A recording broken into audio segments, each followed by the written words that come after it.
কথা না বোঝা মানুষের কাছে ব্যথা প্রকাশ করা মূল্যহীন। সহজ সরল মানুষদের জীবনে সবসময় ভুল মানুষগুলোই আসে। দুঃখ যাদের নিত্যসঙ্গী, সুখ তাদের কারাগারে বন্দী। মানুষের কথা চিন্তা করে লাভ নেই, কারণ মানুষ না মরলে কেউ ভালো বলে না। জীবনটা হলো একটা অসমাপ্ত উপন্যাস, যার শেষটা কেউ লিখে যেতে পারে না। যদি কল্পনাগুলো বাস্তব হতো, তাহলে বদলে যেত হাজার জীবনের গল্প। অভাবী হও, তবে কখনো নিচু স্বভাবের হয়েও না। প্রয়োজন ফুরালে গাছের পাতাও ঝরে পড়ে, আর আমরা তো মানুষ। শখের বয়সে যারে মনে ধরল, তারে আর কপালে ধরল না। আবেগের বশে করা ভুল জীবনের বহুদিন পর্যন্ত আমাদের ভোগায়।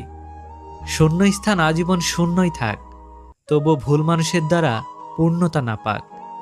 সুখ খুঁজতে খুঁজতে একদিন মৃত্যুর কাছে পৌঁছে যাওয়ার নামই বোধ হয় জীবন। মানুষের মন জয় করা এই জীবনের সবচেয়ে কঠিন কাজ। বাস্তবতা অনেক ভয়ঙ্কর, যা কল্পনা করাও অনেকের সাধ্যের বাইরে।